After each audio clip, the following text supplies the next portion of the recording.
Assalomu alaykum aziz do'stlar, kanalimizga xush kelibsiz. Bu videoda siz bilan men bo'laman, ismim Doston. Biz siz bilan hayotimizning eng muhim, lekin ko'pincha e'tibordan chetda qoldiradigan qism, ruhiy salomatligimiz haqida gaplashamiz. Ko'pchiligimiz tishimiz og'risa stomatologga yuguradi. Sog'lig'imiz bo'yicha biror bir muammo bo'lsa terapevtga ko'rinamiz. Bu to'g'ri, sog'liq birinchi o'rinda.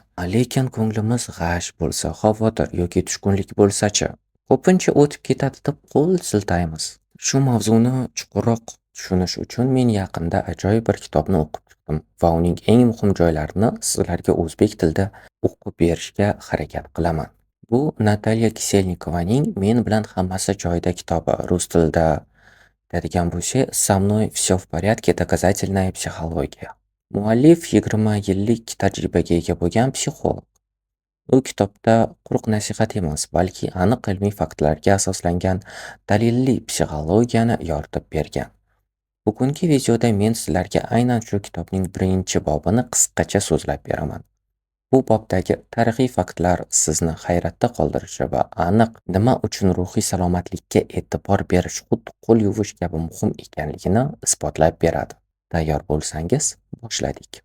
Tasavvur qiling, bir paytlar shifokorlar qo'l yuvishni ahmoqlik deb hisoblagan.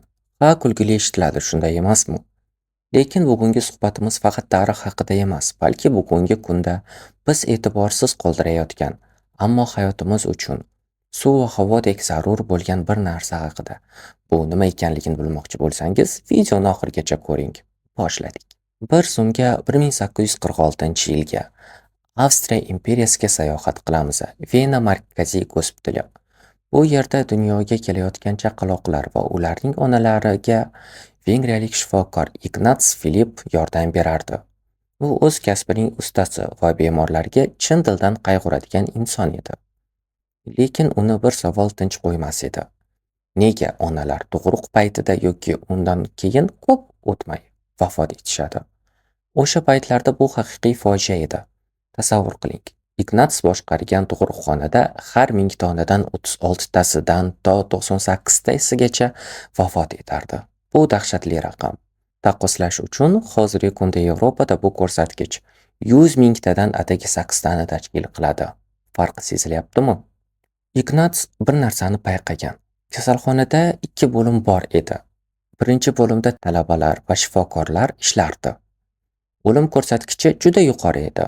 Ikkinchi bo'limda esa faqat doyalar, akusherkalar ishlar. U yerda onalar omon qolardi.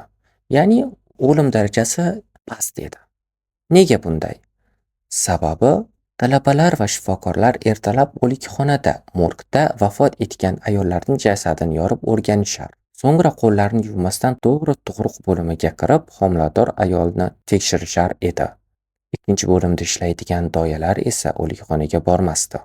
U paytlari hali bakteriya yoki mikrob nima ekanligini hech kim bilmasdi. Lekin Filip tushundi. O'lim urug'i shifokorning qo'li orqali yuqmoqda va u inqilobiy taklif kiritdi. Hamma tug'ruqqa kirishdan oldin qo'lini xlorli suvda yuvish shart. Natijada nima bo'ldi? O'lim darajasi keskin kamaydi. 1000 kishidan atigi 12 tasi vafot eta boshladi. Bu g'alaba edi, avvalgi ko'rsatkichlarga qaraganda. Mana shu taklifni kiritganida boshqa shifokorlar buni qanday qabul qilgandi? Ular Filipni masxara qilishdi. Biz jentelmenmiz, qo'limiz toza deb uni g'oyasiga qarshilik ko'rsata boshlashgan. Afsuski, faqat yillar o'tib, mikrobiologiya fani rivojlangandagina hamma Filip haq ekanligini tushungan. Bugun jarrohlikdan oldin qo'lni yuvish tibbiyotning oltin qoidasi. Bu yagona xato emas edi. 20-asrning boshlarida odamlar sport bilan shug'ullanishni oddiy odamlar uchun vaqtni behuda sarflash deb hisoblashgan. Jismoniy mashqlar faqat askarlar yoki qora ishchilar uchun degan qarash bor edi. Hozirchi? Hozir harakat salomatlik garovi ekanini hamma biladi. Yana bir dahshatli fakt. 1920-30 yillarda butun dunyo chekishni foydali deb hisoblagan. Bunga ishonasizmi? Reklamalarda tamaki sog'liq uchun, sigaretalar muvaffaqiyat belgisi degan shiorlar yozilardi. Hatto shifokorlar ham stressni olish uchun chekishni tavsiya qilishgan. Vaqt o'tib, ilm va fan bu foydali odatni aslida saraton va yurak kasalliklarining asosiy sababchisi ekanini isbotladi. Nega men bularni sizga aytib beryapman? Qarang, ko'chadan kelib qo'l yuvish, tishni tozalash, dush qabul qilish, meva-sabzavot yeyish bular bugun biz uchun oddiy holat. Buni muhokama ham qilmaymiz. Lekin ruhiy salomatlik, psixologik holatimiz haqida gap ketganida biz xuddi o'sha 19-asrning qo'l yuvishni masxara qilgan shifokorlarga o'xshab qolamiz. Oramizda hali ham shunday fikrlaydiganlar ko'p. Ruhiy salomatlik bu bekorchilarning ishi. Ota-bobolarimiz psixologlarsiz yashagan. Bizga ham keragi yo'q. Siqilma, erkak bo'l, o'tib ketadi. Asabiylashish bu kasallik emas, shunchaki erkalik. Biz jismoniy tanamizga e'tibor beramiz, lekin qalbimiz, ruhimiz og'riganda, ko'nglimizda g'ashlik bo'lganda uni iroda kuchi bilan bosishga harakat qilamiz. Biz shunday dunyodamizki, ruhiy xotirjamlik haqida qayg'urish xuddi tish yuvish kabi tabiiy narsaga aylangan. Lekin men ishonaman, vaqt keladi, xuddi Ignats Filip g'oyasi g'alaba qozongani kabi ruhiy salomatlikni asrash ham hayotimizning ajralmas qismiga aylanadi. Bu kitob va bizning suhbatlarimiz mana shu kunni yaqinlashtirishga yordam beradi. Keling, kichik bir sinov o'tkazamiz. Hozir men aytadigan fikrlarni eshitib, o'z yaqinlaringizni, hurmat qiladigan insonlaringizni ko'z oldingizga keltiring. Ular quyidagi fikrlarga qo'shilgan bo'larmidi? Psixologga borish bu zaiflik belgisi. Hamma muammoni faqat sabr bilan yengish kerak. Gapirish shart emas. Depressiya degan narsa yo'q. Bu shunchaki dangasalik.